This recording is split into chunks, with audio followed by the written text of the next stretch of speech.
Good morning. My name is Mary Klein, and I'm one of the licensed practitioners here at Centers for Spiritual Living, St. George. In the Buddhist tradition, there is an allegorical tale of two monks who were returning to their monastery from a pilgrimage when they came upon an old woman sitting by a fasting stream. The old woman asked the monks if they could help her to cross, and one of them immediately offered to carry her on his back. When he had done so, he returned to find that his companion had not waited for him and was already some distance away. When he eventually caught up with him, he found him to be silent and rather sullen, so he asked him what was causing him such pain. "Monks are forbidden from physical contact with women," said the sullen monk. "Indeed," replied the first one, "but I put her down safely on the far bank an hour ago, and you are still carrying her."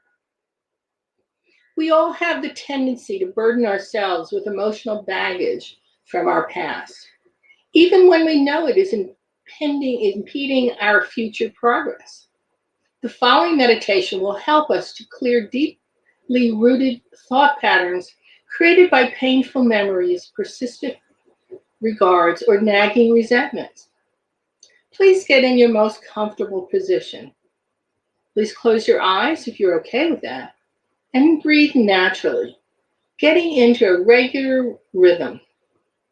When you are sufficiently relaxed, visualize a remote mountain track leading to a temple a few hundred yards from where you are now standing. For a moment, stay silent and listen to the sound of the birds in the trees, the bubbling waters of a nearby brook, and the distant tingling of wind chimes hanging by the temple door. The air is thick with a scent of pine needles and mountain flowers. You begin to walk up the track towards the temple, and as you approach, you can hear the sound of muted voices chanting a mantra that stirs emotion deep within you. The primal sound invites you to go within. You pause at the entrance and remove your shoes. The door is ajar, and an elderly monk sitting just inside the entrance beckons you inside. You mount the 10 wooden steps, and you enter the temple where the scent of incense is intoxicating. In the half-lit light, you see a line of Buddhist monks sitting cross-legged on either side from the door to the altar. The temple is lit by candles, and the flames are steady, throwing the shadows of the monks upon the walls and illuminating the wisp of incense smoke that are curling into the rafters. Now walk towards the altar at the far end, which is decorated in a gold-colored cloth engraved with images of Buddha. Here, bowls of water and fruit adore the altar.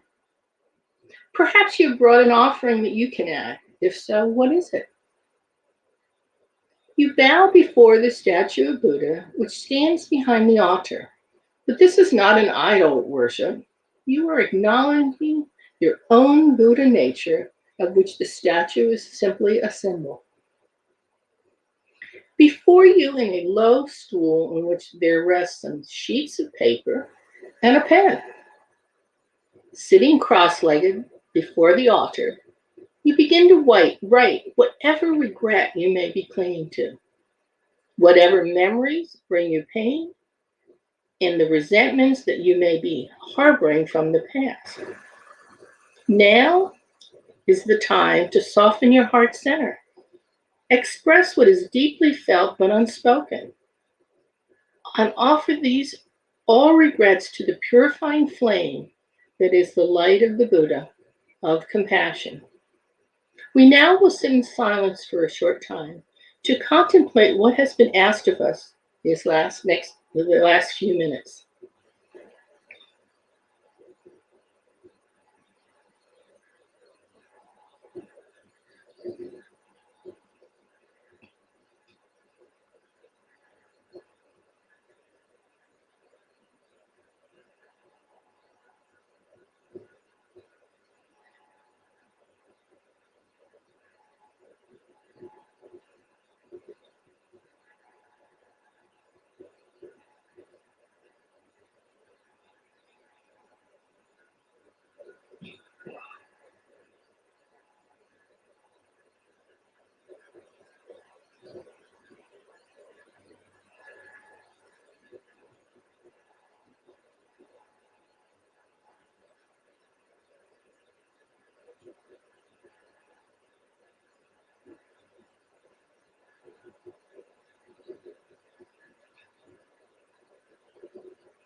When you have finished, fold the paper into a taper and place it in the burning bowl sitting at the feet of the Buddha.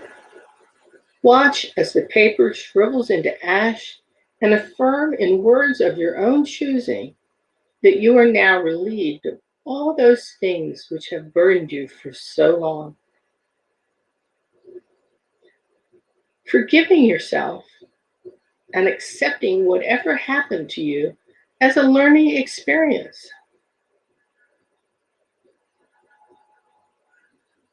Remain seated before the altar, contemplating the symbol of your own Buddha nature and the serenity within. Know that the only thing separating you from your divine nature is your attachment to the transient things of the physical world. Let go of what you cannot control and center within yourself.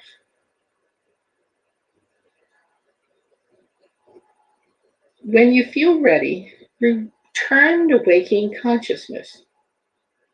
Count down slowly from 10 to 1, and then open your eyes. Gerald Jampolsky said, "Inner peace can be reached only when we practice forgiveness. Forgiveness is the letting go of the past and is therefore the means for correcting our own misperceptions." And so it is. Namaste.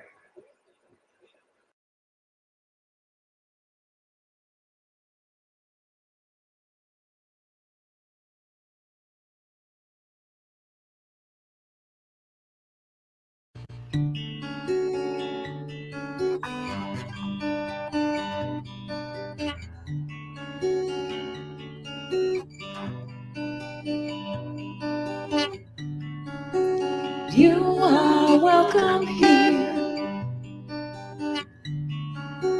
just the way you are. No more hiding tears,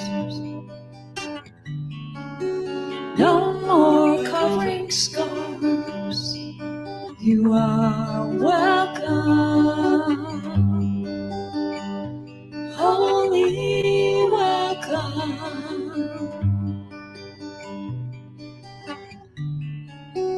You are welcome here, just the way you want to be. Bring your deepest hopes and all your wildest dreams. You are welcome, wholly welcome, wholly welcome.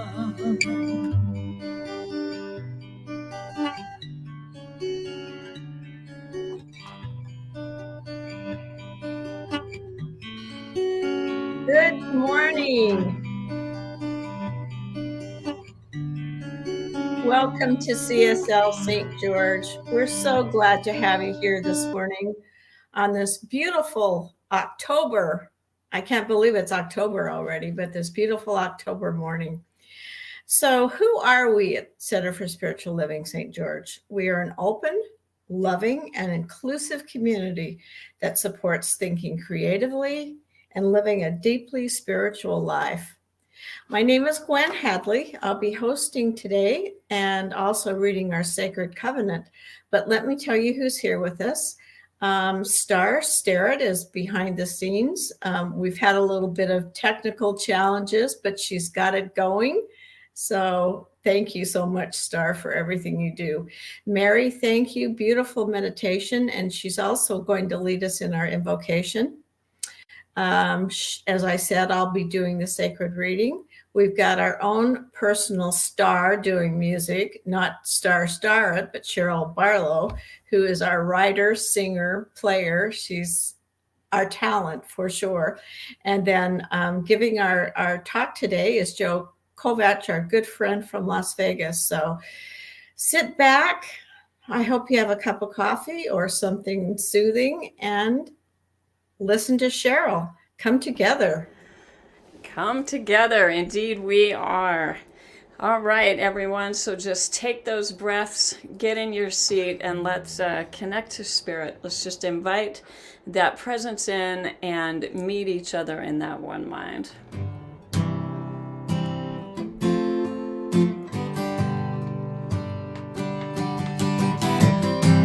Come together, heart and soul, as we love together. Young and old, we will sing together, together in one song. Come together, from different worlds we are drawn together. In our own way we can pray together. Together we are strong. I see God in you. You see God in me. One path, one vision, one family. I'm going to invite Mary Klein back to share her invocation. Hey, Mary. Good morning. Thank you, Cheryl. It was beautiful. Please sit quietly and close your eyes.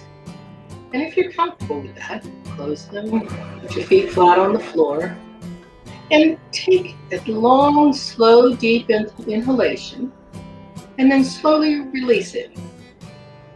As we continue our global theme this year, Timeless Wisdom, Evolutionary Vision, and our monthly context of going further together, today we speak of the divine community where all people share the wealth of the earth, and the violations of human dignity are not tolerated. I acknowledge there is one constant presence as I turn within and tap into that indwelling presence. One force encompassing everything that is in existence. One energy from which all things are made. I recognize this as truth. There is nothing that exists outside this one presence. As I breathe in, the grace of God permeates all of my cells and feeds me to the core of my being. There is no place that God is not. It moves itself through me and throughout all creation. Having recognized the magnificence and awesome power of the one presence that is absolutely everywhere within the universe, I realize that this same intelligence that created everything does not stop being where I am. Therefore, it is within me. I am one with this presence. I am a divine being made of the God energy having a human experience. As I know this is true for me, I know it is true for everyone engaged with us this beautiful autumn morning. There is nothing outside this one. I consciously align myself with this indwelling presence each moment as I continually cherish that which is within me. There is no better means of developing my inner life than by continually beginning again, each day, each minute, and each moment. This is what staying present moment means to me. So as we embark on today's journey on this beautiful and amazing Chris morning to celebrate practitioner Joe Kovach's message, open your loving heart and listen with new awareness. Know we work in harmony with one another, other faiths, and other peoples to envision a continual expanding world. So I bless and thank all those who are participating today, all those who give of their time to create this virtual environment each week. Blessing to all of our speakers this year, to all of our teachers and students who demonstrate a strong quest for knowledge of our principles and philosophy. And so it is. Oh, yes. So it is. Thank you, Mary. So these words are going to be on screen, and you can just sing along. We'll sing together. Come together, heart and soul, as we love together. Young and old, we will sing together, together in one song. Come together from different worlds, we are drawn together. In our own way, we can pray together. Together we are strong. I see God in you. You see God in me. One path, one vision, one family. Come together, dreams in hand, we will join together to build a place we can grow together. Together we are home. I see God in you. You see God in me. One path, one vision, one family.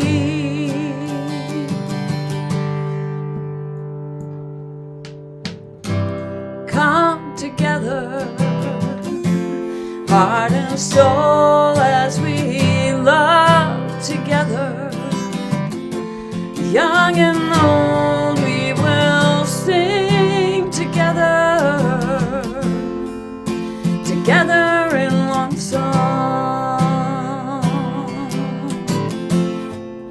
together in one song, together in one song. Okay, Gwen, back to you for our sacred covenant. Thank you, Cheryl. I was singing my little heart out with you like usual. Yay, I can feel it. Okay. So our beautiful sacred covenant, that's going to bring a new minister to our community. I invite you, if you choose, to read aloud with me. I think it makes it more powerful. So, there is only one life. That life is God's life. That life is perfect. That life is my life now. In knowing that I am one with this life, I know that I am one with all of its blessed expressions, which includes the presence of a new minister for my beloved spiritual community. Because I know that the highest purpose of my new minister is to express God, I therefore know that my new minister reveals wholeness.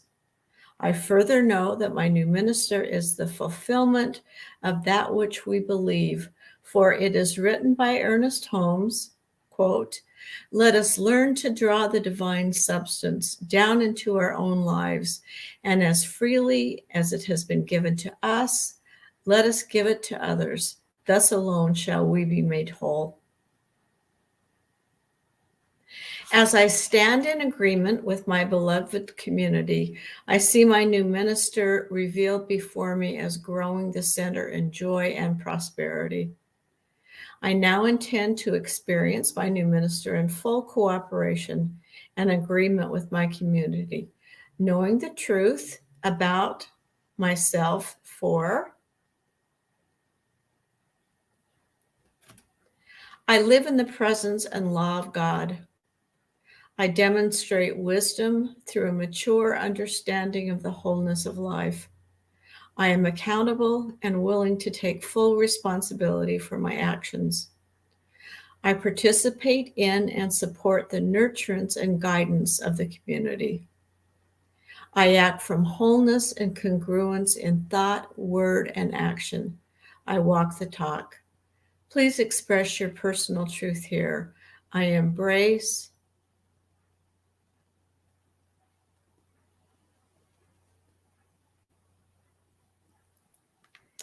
I now accept the highest expression of a new minister into my life, knowing that they are revealed in a way that expresses God and serves the highest and greatest good for all who are touched by their presence.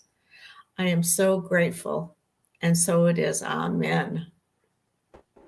And so it is. Thank you, Gwen. Thank you so much. So, as has been mentioned, our new theme this month is going further together. And today's focus is divine community. Divine community. There's an African proverb that says, if you want to go fast, go alone. If you want to go far, go together. Similarly, Mother Teresa commented on this concept, saying, if we have no peace, it is because we have forgotten that we belong to each other.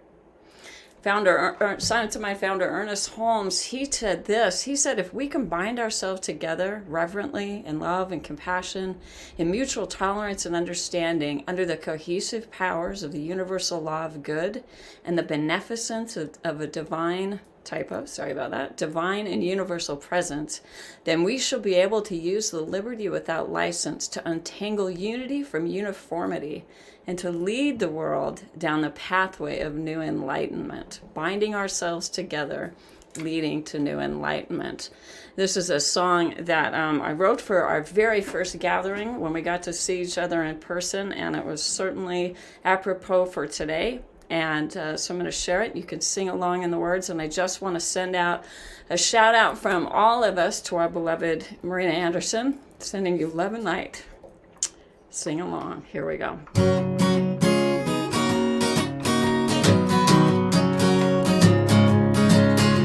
There's something in the air, the dream of life in love, with minds that rest in prayer, sparking joy wherein awe. No matter where your path has been, our time somehow flies. Like souls will come home again, true friendship ever thrives. Is this where the magic happens? Can you feel the hearts revealed right now in you and me? The secret is wherever we are. There's something in a smile that can turn a day around. Moments so worthwhile when we find common ground. No matter what the day might bring, right here we can align, knowing that we will be seen as perfect, whole, divine. 'Cause this is where the magic happens. Let's feel all the hearts come close to me and me to you. The secret is wherever we are. Meet me where the magic happens, feeling all the hearts ignited now in you and me. The secret is wherever. The secret is whenever. The secret is together we are.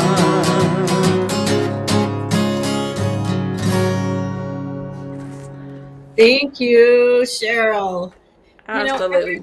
Thanks, man. Everyone out there watching, I hope you can feel the magic, because it really does happen here every single week that we bring this service to you. Sure does. Thank you.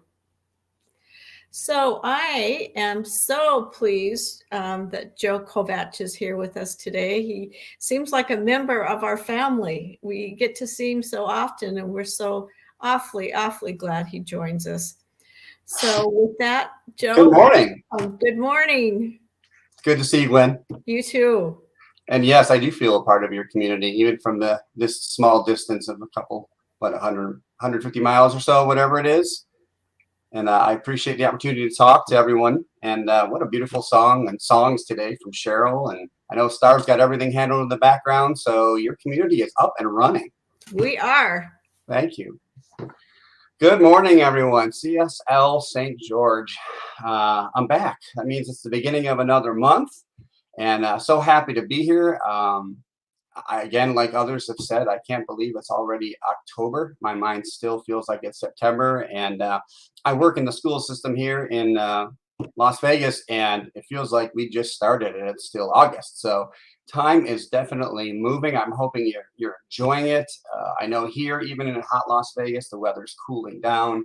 It's so nice to be able to just sit outside for a little while and not roast, and the nights cool down. And I know just how beautiful St. George is. So happy to be able to talk with you today. And I wanted to share some wisdom with you that I received, I'm going to say 5, 6, maybe 7 years ago now, when I became a life coach.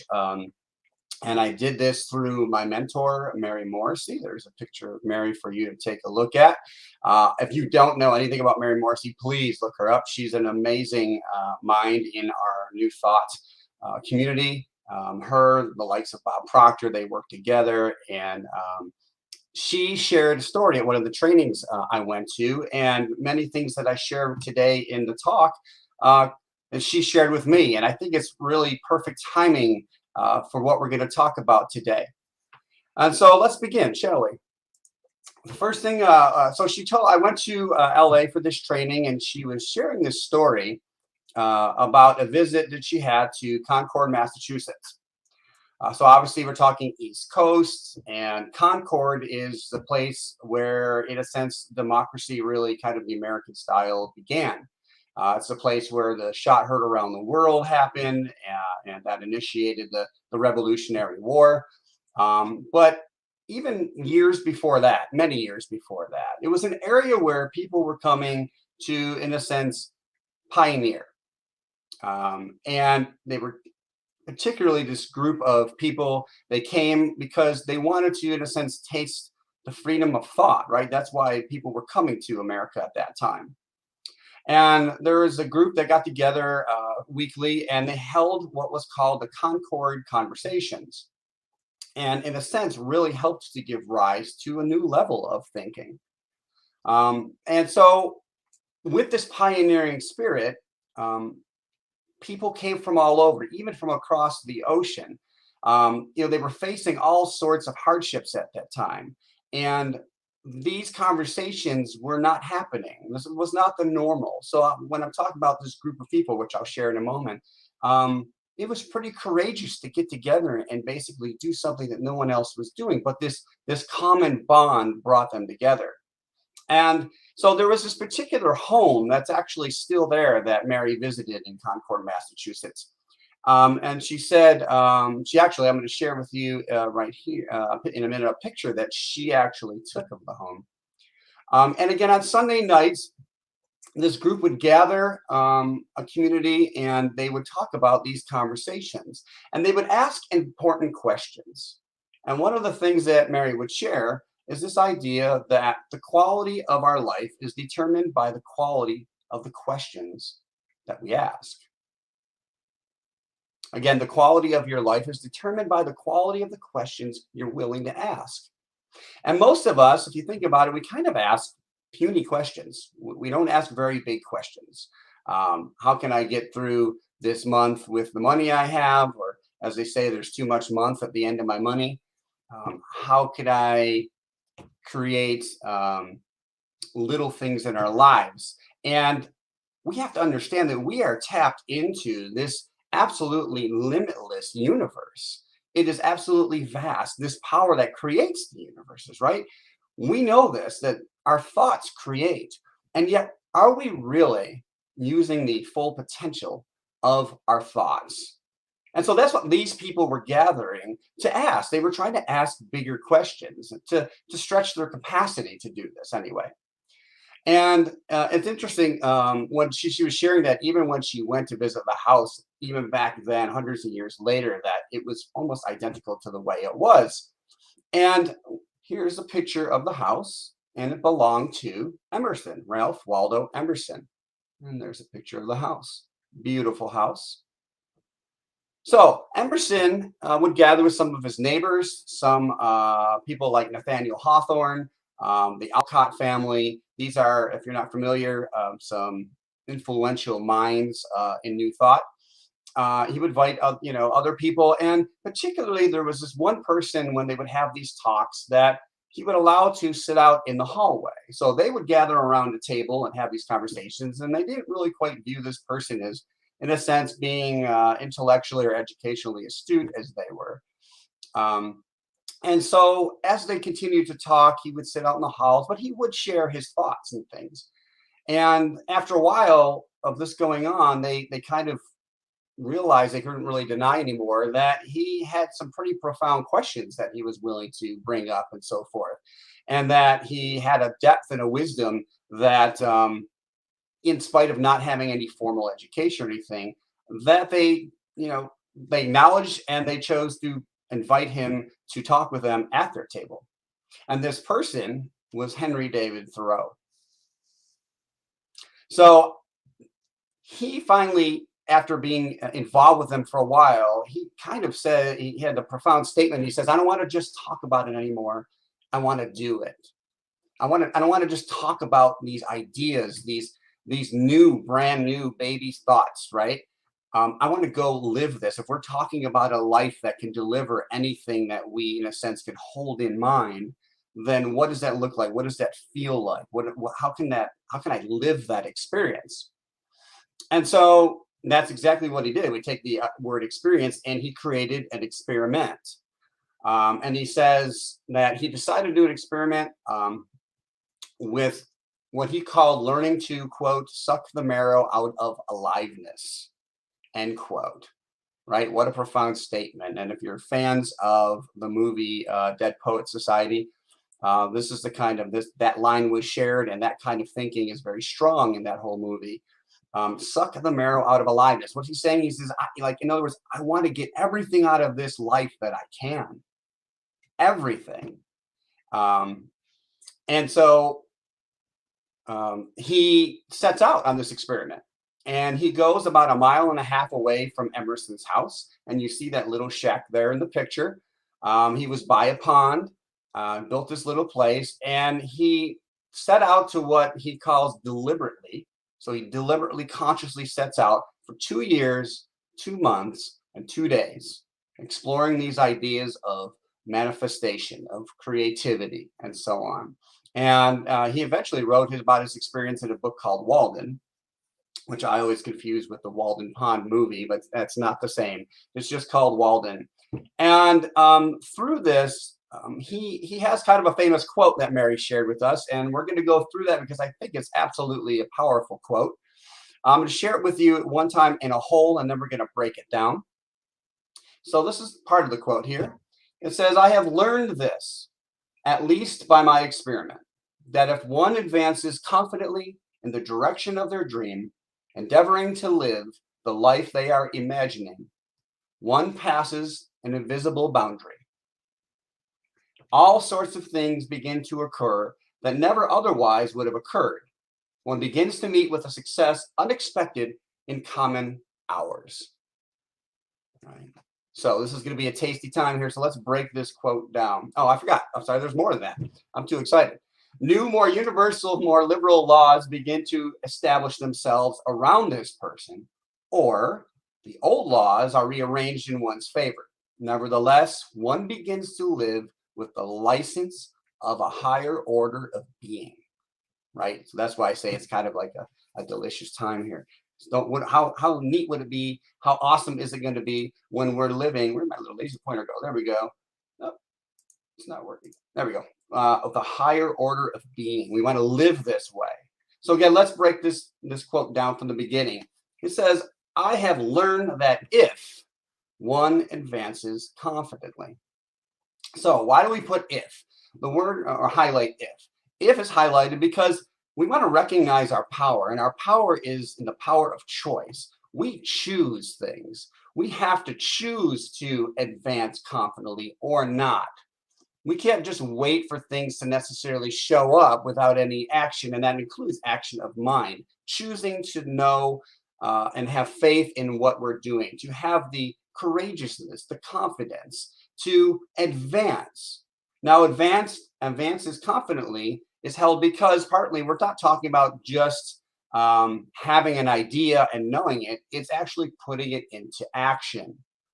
And many of us, if we're truthful, have had many glorious ideas, and yet we, in a sense, kind of let the weeds choke that out. Like we just kind of let the negative chit chat hold us back. And then those ideas, in a sense, kind of go to the idea graveyard. So that's not what he's talking about here. He's talking about advancing confidently.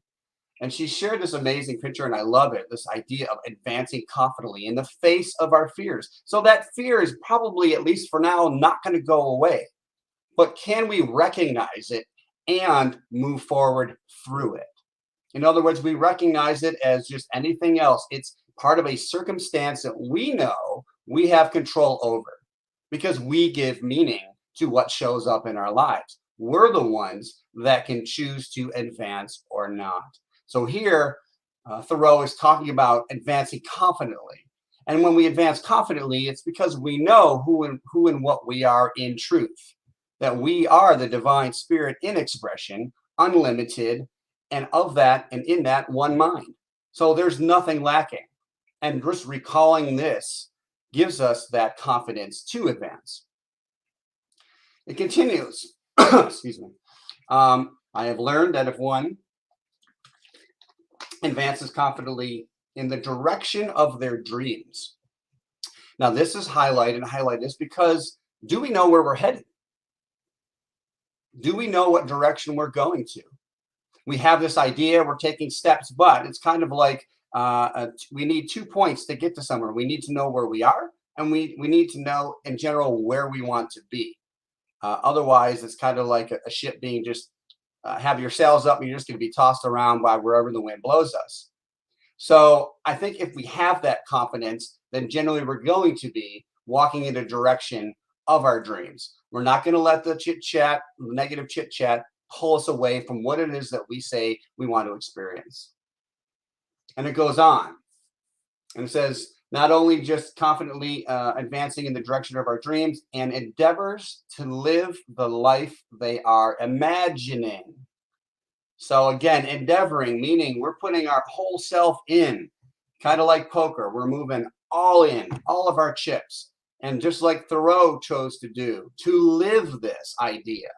Not just talk about it, maybe not just have a book club or a meeting or whatever and take a class, but to live this life that we are imagining. We know the power of our imagination. Our imagination, our mind is, again, of and as and in the one mind of God, of spirit, of nature. And so what are we imagining? That's a key too. Again, we have our dream. Often we know it, we can write it down. But how much are we really paying attention to how much we're keeping it in mind, right? We can't just plant the seed and trust and have faith and never water it. And to me, and giving it sunlight, those two things to me are, as we hold it in mind and are imagining our dreams, then we are doing just that. We are empowering them. And that allows us to, at the same time, again, continue to be on this endeavor. All right. Oh, did I go too fast? No, yet. All right. And then he continues, endeavoring to live the life they are imagining. One passes an invisible boundary. So this is kind of like talking about like upshifting, or if you're idea in the video game, you're going to level up. We're leveling up. All of a sudden, it just happens. You're in that shower and you get that divine shower idea, and boom, you realize something that you've never really thought about before. Or it's often, isn't it? It's something that we've looked at 100,000 times, and yet we see it new for the first time because we passed this invisible boundary of consciousness, of knowingness, and there it is. Why is it there? Because we've held it in our imagination, because we've said yes to this dream, to this life. We've taken action in the direction of it. And all of a sudden, boom, we reach this new level and begin to think from this new level. What happens then? Well, it says all sorts of things begin to occur that never otherwise would have occurred. One begins to meet with a success unexpected in common hours. And I love this. This really inspires me to continue to push past what is actually called the terror barrier. So that leveling up there's a process there where we're in our comfort zone and we're living in its comfort and we want this new idea, but this new idea is new. Even though we may hold it in our idea, let's say we want to get healthy, we want to release a few pounds, and we're going to go to the gym, and we know this is a great idea. And we begin in the beginning to take action. We're feeling good, we're inspired, we're motivated. And then as we near the edge of our comfort zone, just outside of that, there's a terror barrier. And in a sense, we say that because it's terrifying to us. Our mind begins to go, whoa, you're doing something new here. You're leaving the old. Are you sure you want to do this? And that's when all that negative chit chat comes up. It begins to throw ideas. You've been working out hard. Take a day off. Take a week off. You should reward yourself. Go ahead and go splurge on a couple meals. You'll be fine. And it begins to basically draw us back into the old. And so it's once we pass through that terror barrier, and the only way through is to keep, as this quote says, confidently and moving in the direction that we are imagining, no matter what is showing up, to say no, no, no, no. And it's fearful. It's a challenge, but then we achieve freedom, meaning we go into this new time of new thought that shows up unexpected in common hours. Common hours is common thinking, common consciousness, that which we use all the time. But then after that, oh, boom, you level up, new things show up. And they show up because it's outside the current box that we were thinking in. So it's like, hey, I want this. I'm not exactly sure what it's going to look like. And then all these things show up. And you kind of all of a sudden realize, oh, you know what? This is getting easier. Oh, you know what? I can show up to the gym and it's not like I have to anymore. It's I want to. And I'm feeling the full effects of my body, changing and not just shedding weight, but I actually have more energy. And people are noticing me in a different way, not just saying you look better, but you act differently. You have more confidence and so on. It's because of this process that Thoreau has gone through and just put in this powerful quote. So we're going to meet with a success unexpected in common hours, meaning even to the level like, oh, yes, I can't wait till I reach this goal. It's going to be even better than that. Let's continue on. It says new, more universal, more liberal laws begin to establish themselves around this person, or the old laws are rearranged in one's favor. So, law of attraction. We know this law. And just think of it in this idea. Before we choose to be consciously aware and take conscious control, that law is still working. It's working in a sense we say against us, but it's not. It's just saying yes. But now we begin to use it consciously and things get rearranged in our favor. So it's like we can't almost get there until we put this experiment into action, until we try to we're willing to step up to our fears, move through those fears, hold that dream daily, if not hourly, right? Mary Morrissey and Bob Proctor literally say to write your dream down on a card and keep it in your pocket or on your phone so you can see it in mind and hold it in mind whenever, up to hundreds of times a day. So as we continue to advance, we notice the universal laws are working more for us than against us. And again, they're never really working against us. It's just we weren't working with them to the full potential. All right. And then it says, nevertheless, one begins to live with a license of a higher order of being. Wow. Right? I hope that just saying that, living with a higher order of being, that's powerful. That's what happens when we tap into really this philosophy that we follow called religious science, science of mind. We're tapping into the universal laws. We're recognizing first that we have this mind, that we are worthy, of course, because there is no difference. We are spirit, divine, in physical form, living this experience, being able to literally physically live out what we hold in mind. What an amazing journey this is. And the more we do it, the more we gain momentum to continue to do it. Like when we see people that are just kind of, it's easy for them in a particular area, it's because there's no resistance. They recognize this process in this area. Now, we all have areas, I truly believe, that are easier than others. For some, it may be relationships. They're just really outgoing people. They're friendly, they're authentic, they're honest, and that's easy. But there's other sides, areas in their life that maybe they struggle with. It could be, health. It could be other areas.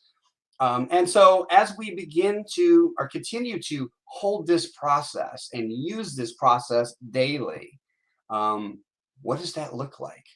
Well, hold in mind for you, if I said you have a license to live a higher order of beingness, we're going to carry with us success in uncommon hours. So I'm going to carry with me this joy that I've never known before, this excitement, this aliveness, as he said, to suck the marrow out of aliveness, meaning I wake up every day just ready to go, as opposed to right now I wake up and and then maybe I feel the pains and the cracks on the way to the restroom, and my mind immediately goes to, the chores or responsibilities that I feel like I have to do.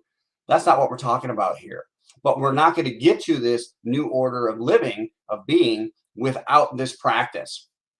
And how amazing is it for this person, again, in this time of pioneering, to, like you saw the size of that, he called it a house, they call it a house, I call it a shack, and live and just really study nature is what he did. And how does it work? And then he studied how the mind works and continued to have conversations with the Emersons and the Alcotts. And what can we do that's going to inspire us and help us along this journey?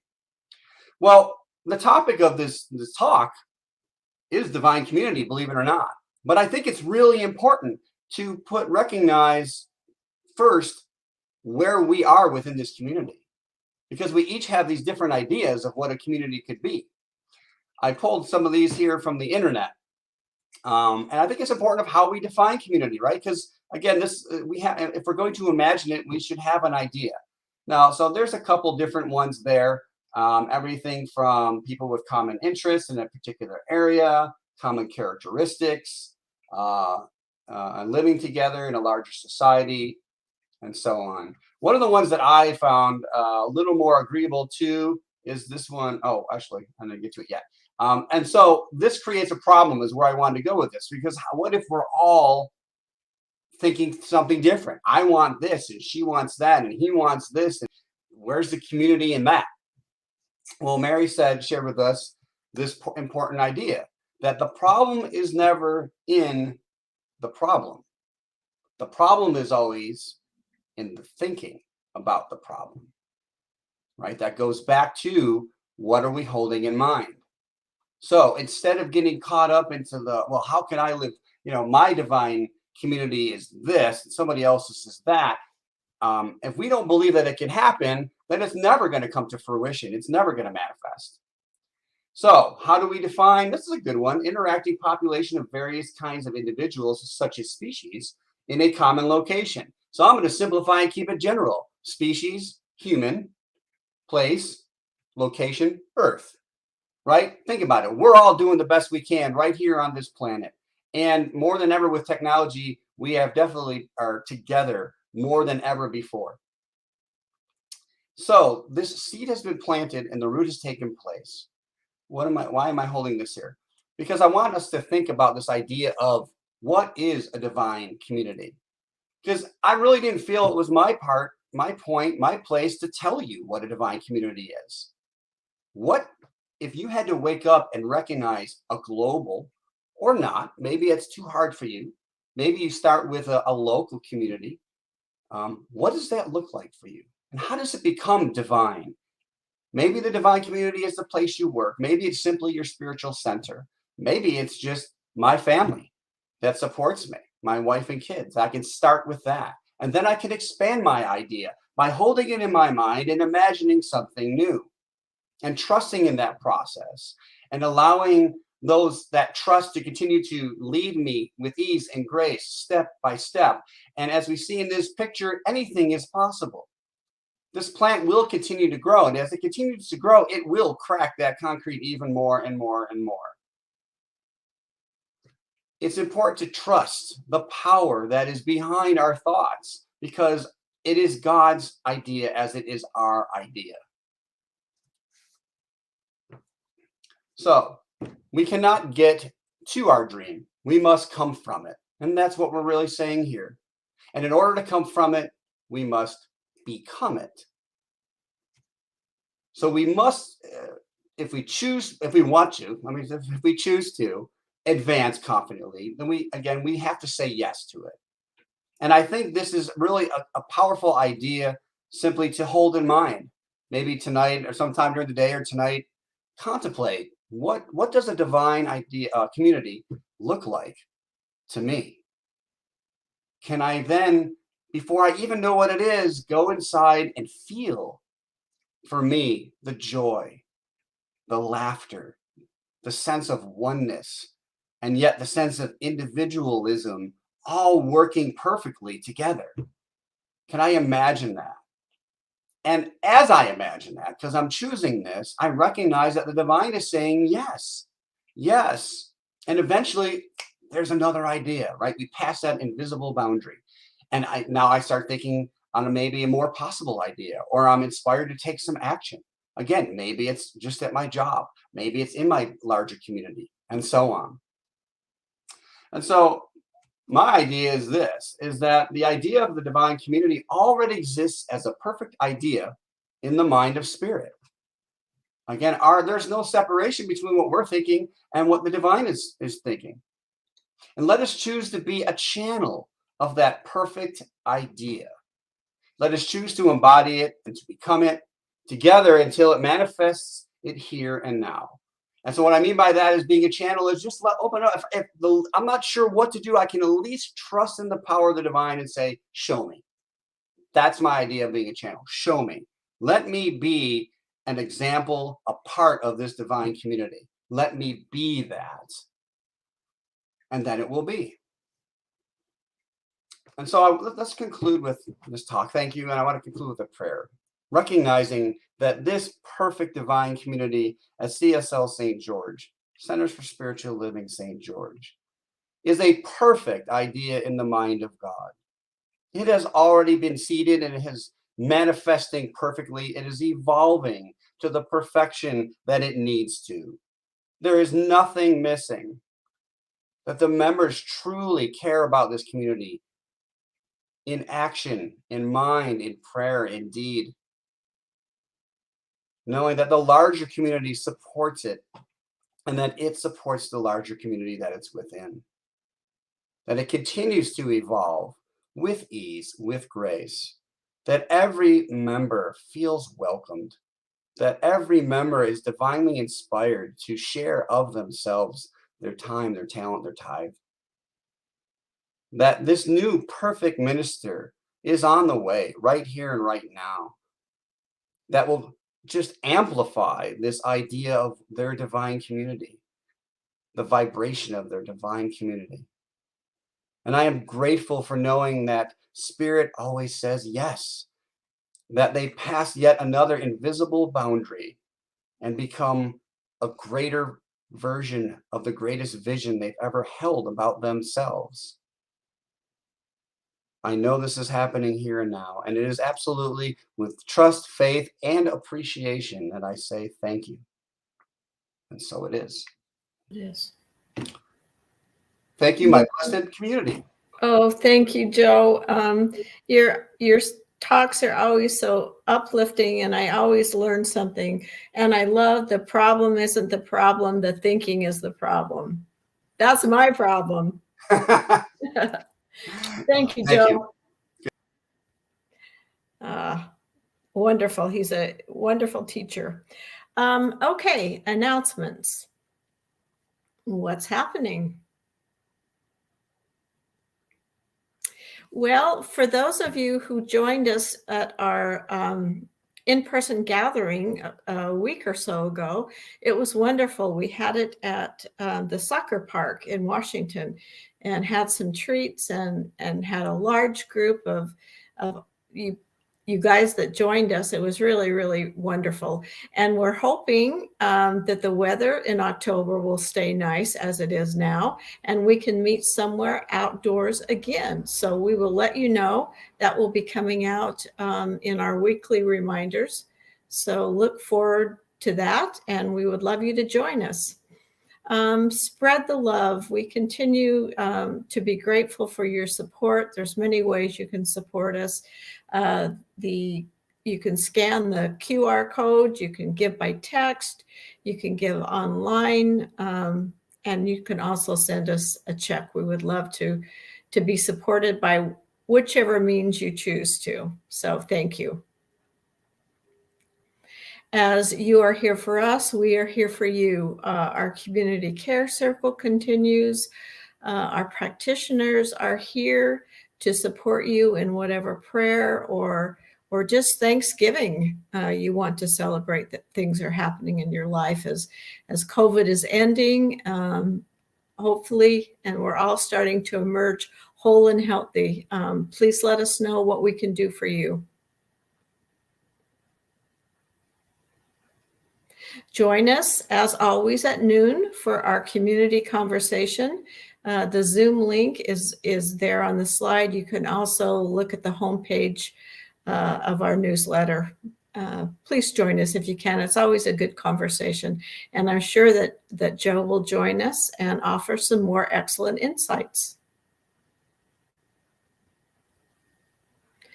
Next Sunday, we have Reverend Valerie Reeves. I have not met her before, but she's going to join us and share the dream. Our own Anita Chef will be back. I think she's actually coming back into town, into St. George. So we look forward to seeing her. We hope you enjoy the speakers. There is so much work and prayer that goes into finding these high quality speakers. And I hope you enjoy them as much as we enjoy having them. So thank you. So Star is going to bring all of us up for our closing affirmation. She's going to pop us up. You'll see us. Oh, there's Cheryl. There's Mary. And there's Joe. Okay, so. All right, closing affirmation. Something wonderful is happening through me right now. It is this thing called life. Life is in my mind. Life is in my body. Life is in all that I do. I am it. I embrace it, and I share it just the way that it is. And just the way that it is becoming.